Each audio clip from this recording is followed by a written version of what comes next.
Greetings everyone, I'm Record the Second, and welcome back to Five Nights at Freddy's, the first game retrospective. So yeah, it's been a while, but it's a very long story. A lot of things happened in my life, but I'm back into it basically. Hopefully I can figure a way out to finish this game up before the 10-year anniversary of FNaF 2, which is when I want to start making videos on that game, which is gonna take a while because I want to beat the whole game. I've never beaten 1020 mode, but I'll try my best. I might give up, I'm not sure. It's very, very hard. It's way up in the top, but more about this game. I just want to clarify this first and foremost. I didn't oopsie in the first video. I really fucked up and it's very embarrassing, but basically for some reason, I don't know how, but I just completely forgot that control escape is already a thing and it's not a click team thing. I'm sorry about that. That's cringe. If I misinformed you, I'm also sorry about that, but here's what the real key actually looks like. And let me see. Control P, come on, do it. No, it's not doing it. What did I do wrong?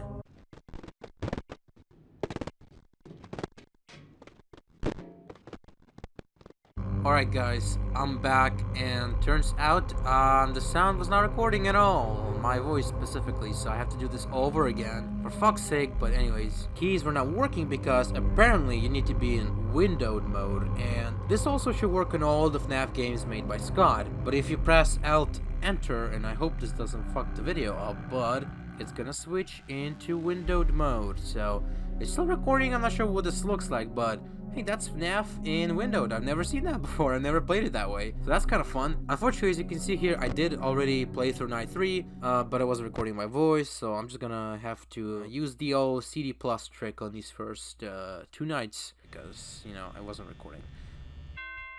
This is so nice. I wish this was in every game. It's just kind of convenient as shit, you know? Yeah, whatever, man. Whatever, bro. Cheer. Yeah, sure. Okay, then you press CD plus again, and remember that's again CD plus on the numpad. My god, this game is so easy. Yeah, it's kind of boring. It's kind of too easy, bro.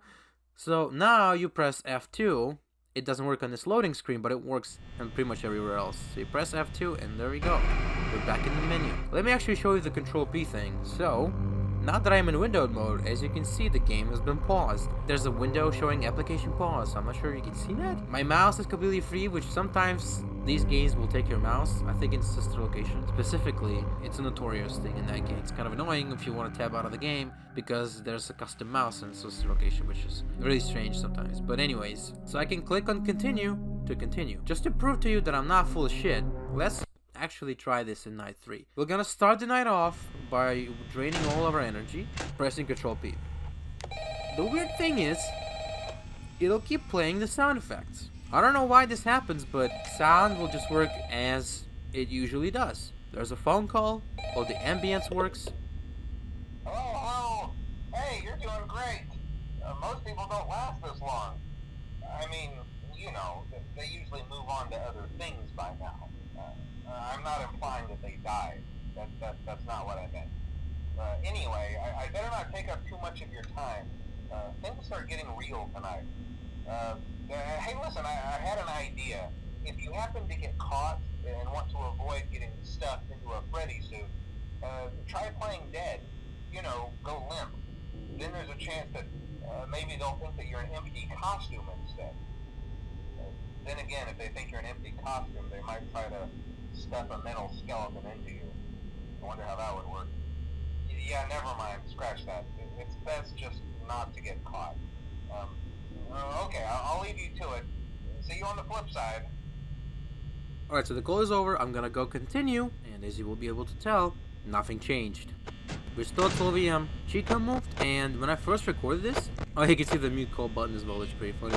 The thing with her is that I was playing this night, and I was keeping my tablet on this camera, and Bonnie would not move like the whole night almost. I'm wondering if this is a actual mechanic, because this is happening again, but Chica moved for some reason. So Chica will actually move, and actually I shouldn't be even checking the left side. And I mentioned in the previous video that this game often has problems with showing both animatronics on one camera, and it's like not being super accurate.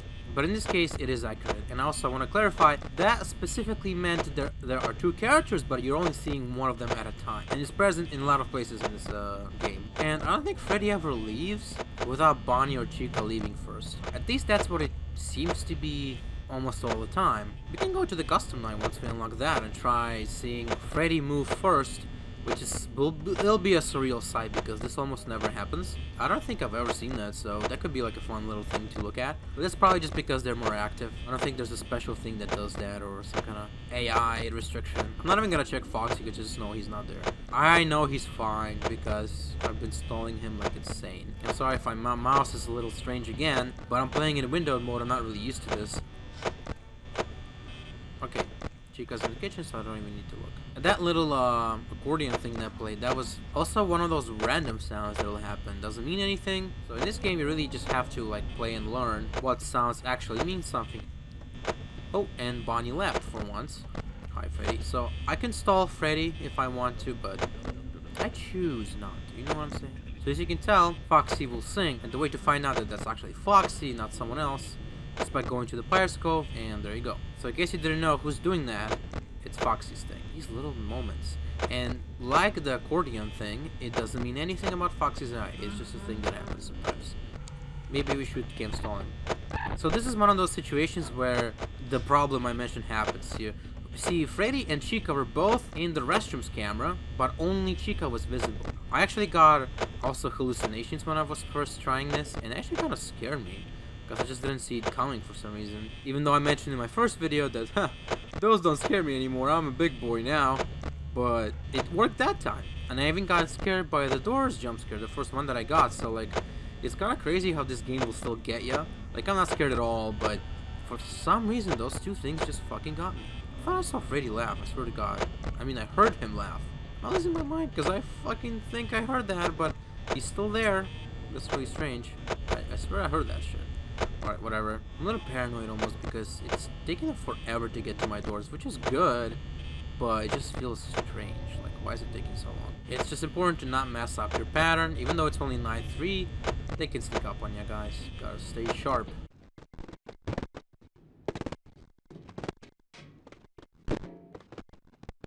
Sorry about that, guys, but I beat night 3 with a clean 12%. The same thing happened. Chica is instantly gone, and Bonnie and Freddy are still here. Well, let's listen to this phone call because it's one of the best.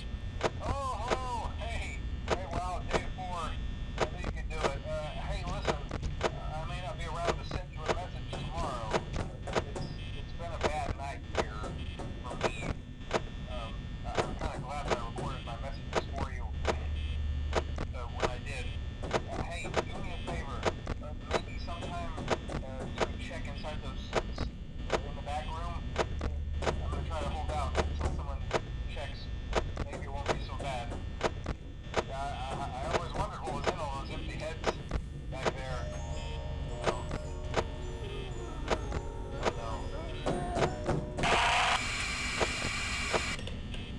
So that was Peak, right? It's such a terrifying thing to hear on your first playthrough. What I like about that is, like, it's such a simple thing.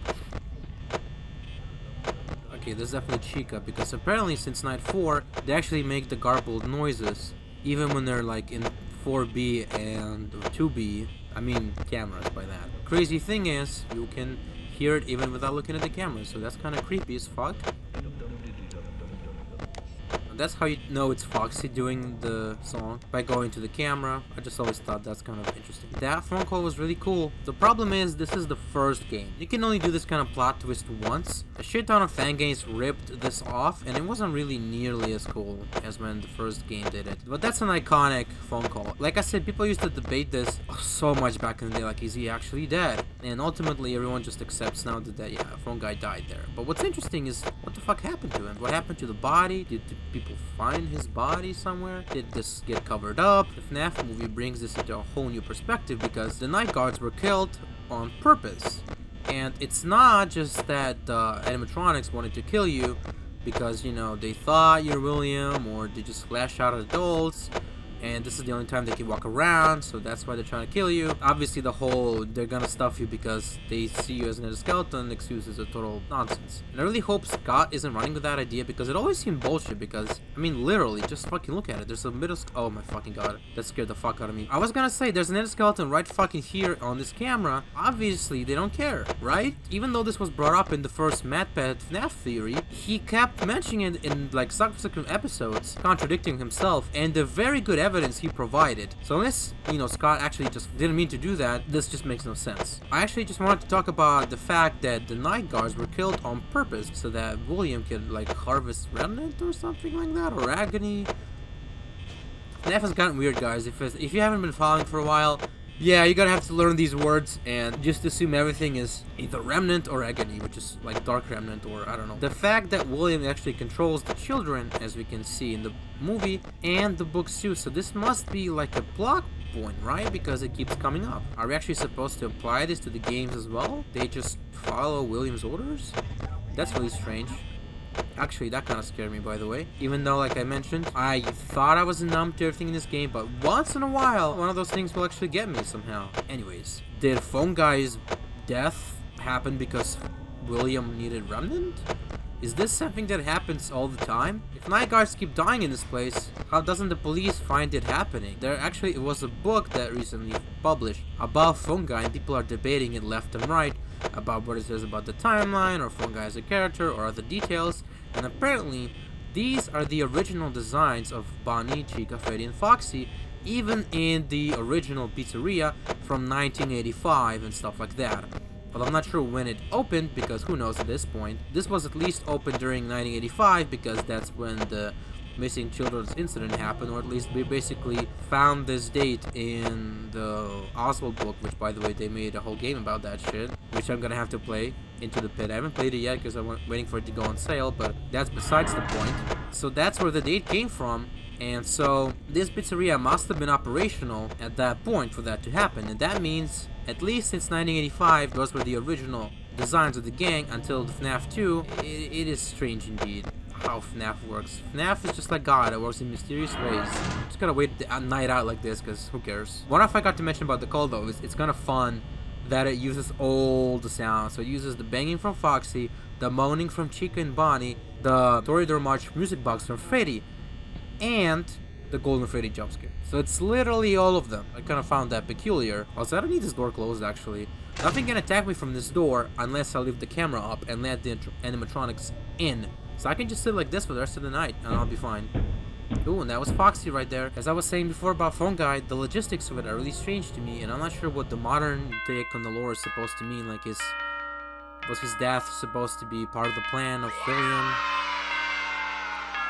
And by that I don't mean, William was actually going to kill him off specifically. What I mean is, like, the idea that he's harvesting remnant from night guards and they're supposed to die, and that maybe the killings are happening only because of William. Like, the animatronics don't even want to kill the night guards, but they're kind of like commanded or compelled to by him, because apparently when he puts on the rabbit suit, the kids don't realize that that's their murderer. They're gonna see him as maybe not a father figure, but somewhat of a friend. That always seems strange to me, and it's something that only exists in the books and the movie. It's like that meme about if I got a coin every time that happened.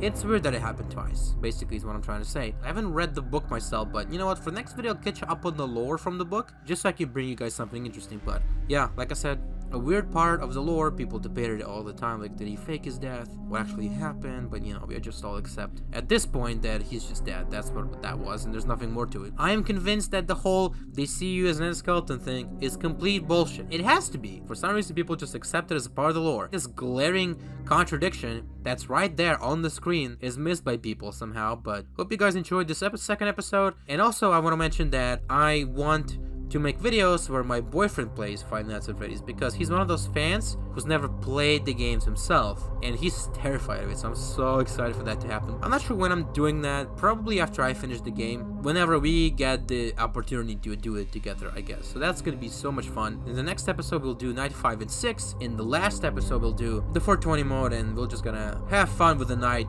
custom night in general. The next episode, we're probably just gonna talk about, like, the trailer that was hidden, the original name, and how this game started out, and how it was inspired in the first place. Anyways, I've been rambling for too long. Thank you for watching. Don't forget to smash subscribe or ring my bell, and as always, stay